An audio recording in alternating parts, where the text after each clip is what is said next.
welcome back to the Koi Bodyguard channel. Today I'm looking at actually putting a winter pond inside my summer house up here, which really only gets used for playing a bit of guitar, doing a bit of sim racing on the simulators, and it's where I used to work before I retired. So this corner here would have been my desk, my little office and what have you. And I'm thinking of actually going nuts and putting a pond in here to overwinter a Shiro Utsuri that I've just recently purchased. So what I'm going to do is I'm going to crack on and open up the pond, or the vat. It's effectively a vat. So let's see how we get on. Crazy idea, guys, I know, but you know, these things come to try us, don't they? So catch you in a bit.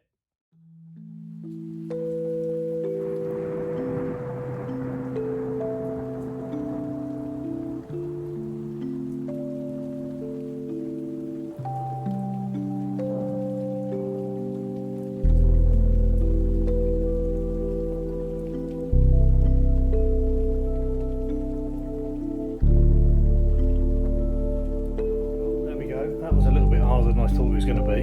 I'll just quickly flip you around. So it's a lot deeper and maybe a bit narrower than I thought it was going to be, but it's going to be ideal, I think, for giving a bit of heat to the Shiro. There's plenty of depth of water in there, and so I'm just going to crack on and get this set up and see where we get to. So I'll catch you in a bit.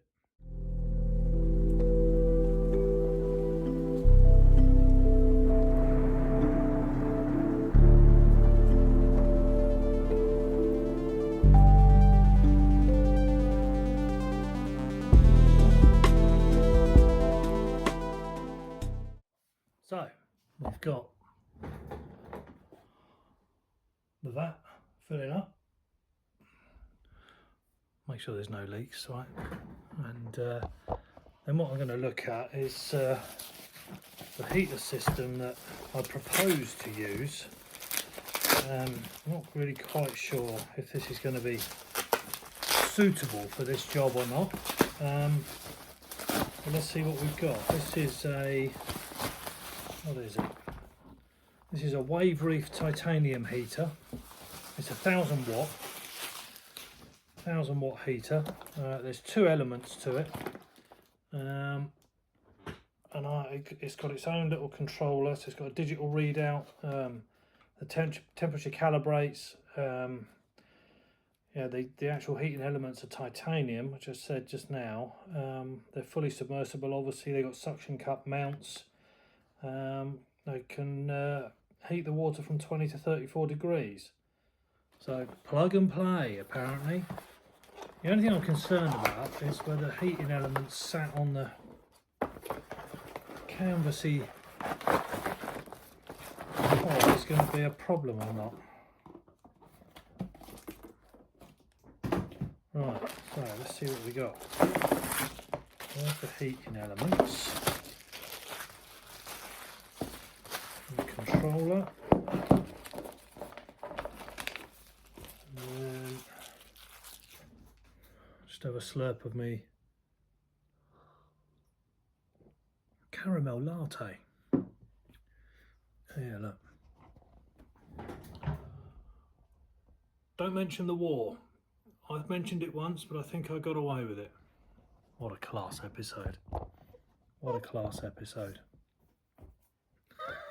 You don't get comedy like that anymore. So let's just open this up. See what we've got here. Yeah, that's all nice and crackling. How am I going to do that?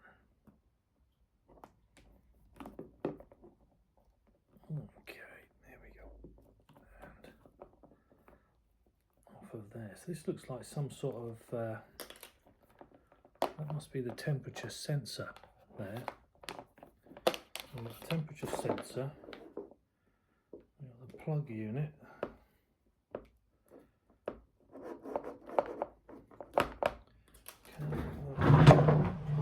Come out onto that.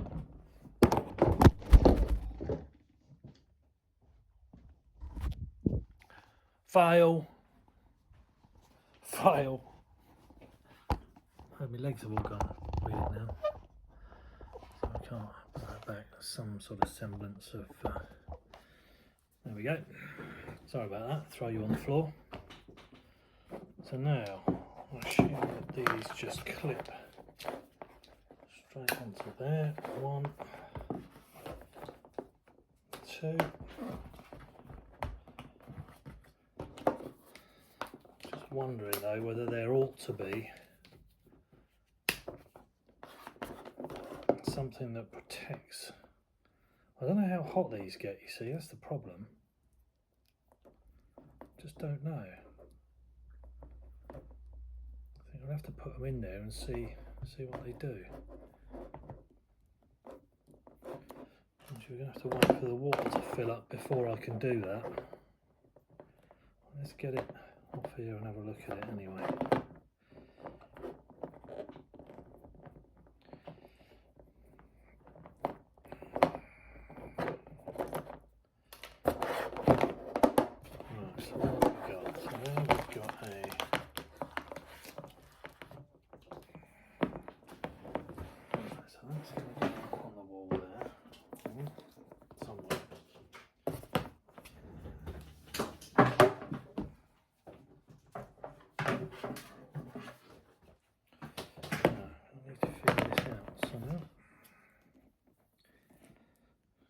Twists out of this. So temperature sensor there. I assume that goes in the water. Right, so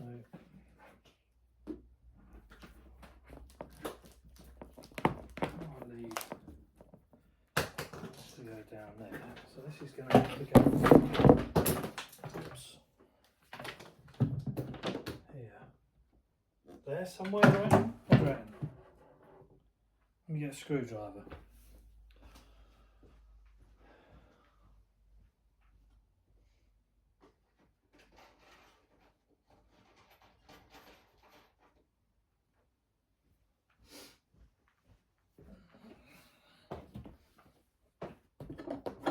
This is only plasterboard, so I do need to put a better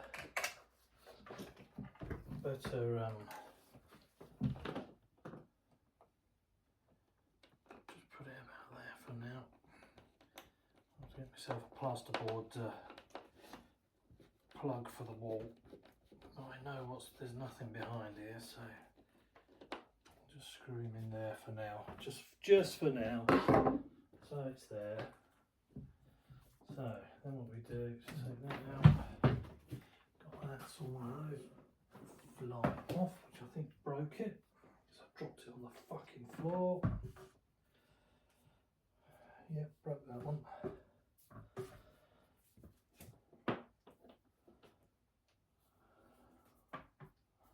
God, why is it also twisted up?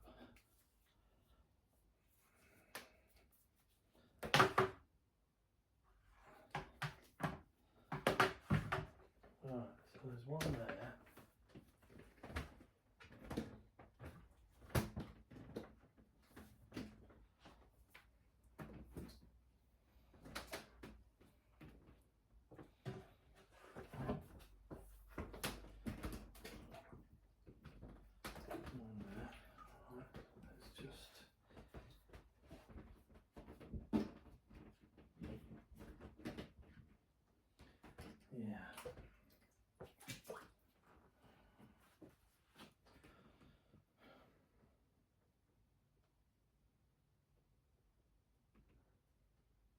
I think we might have to hang those in the centre.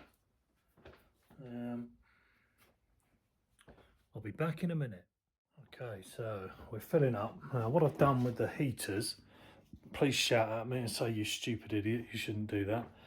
But I've effectively hung them from this piece of wood and fixed this wood to the top of that, so they're not touching any of the canvas.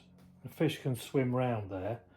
I think we just have to see how that goes and see if that makes any sense at all. So the next job is I'm going to plug in and let's see what happens. You can see the out on the wall. So what we need is a small extension, which we've got here. We can go from here into my extension block, which now needs to be off the floor. If I can get it off the floor, yep. Set up off the floor. This one can go into there. Oh, we've got beep. We've got a beep.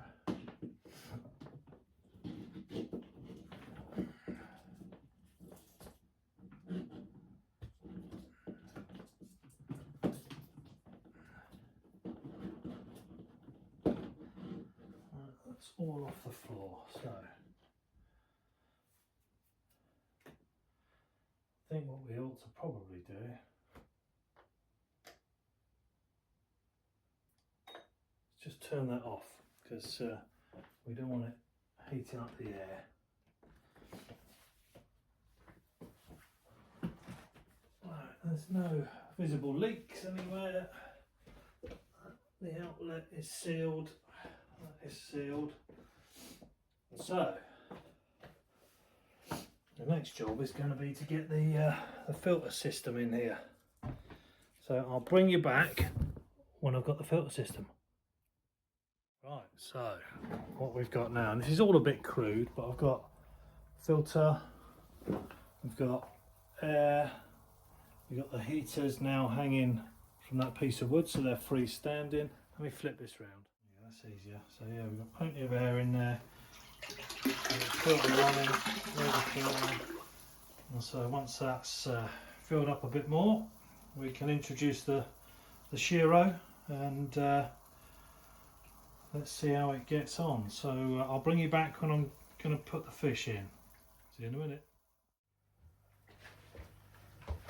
Right.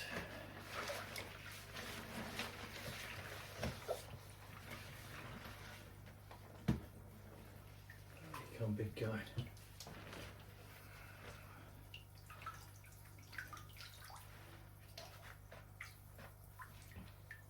There we go. To run outside.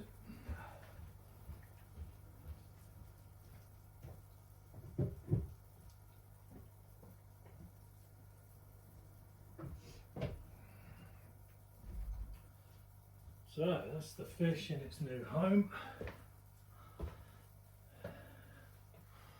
Hopefully you can see it in there. It's a very, very nice Deutz Shiro Asuri. I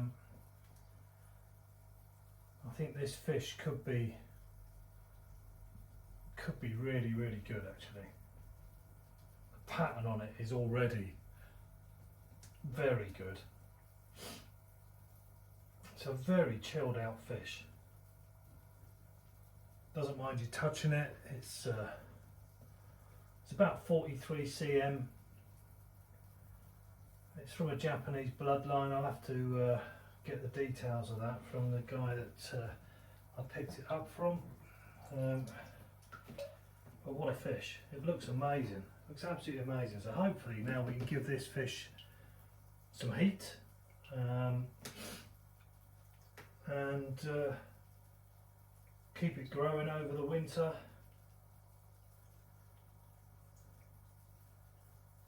Because ultimately I'd like to show this fish. I think it's got some real quality. It has potential breeding capabilities, this as well, which might be nice. So what I do need to do is find a cover for this, because otherwise we're going to get a bit of condensation in here. So I'll have to find a cover for it. I've got a net, obviously, but that isn't going to stop the condensation. So what a beautiful fish. What a beautiful fish. I'll bring you back in a mo. Okay, so I think we're pretty much there. We've got the net on the top. The filter is sat in a box just in case we get any drips, which we haven't got any. It's bone dry down there. Let me quickly flip you over. There we go. So this fish is so chilled, man. It's amazing. Doesn't get startled. Loves to be touched. It's a really lovely koi, so friendly. And look at that Shiro pattern. Checkerboard delight, I would call that. And as a racing fan, look, it looks like my flag up there. Look at that, beautiful. So that's about it for this this episode. I hope you will like, share and subscribe to my channel. I'll bring you more of my koi exploits as we go along. There'll be plenty more to do. I've got some more fish to introduce at some point. I've got some fish that I need to move on as well, so there's a bit of work to do, and I'll bring you back at the next video. So thanks for watching, I appreciate it. This is the Koi Bodyguard. I'll catch you next time. Cheers.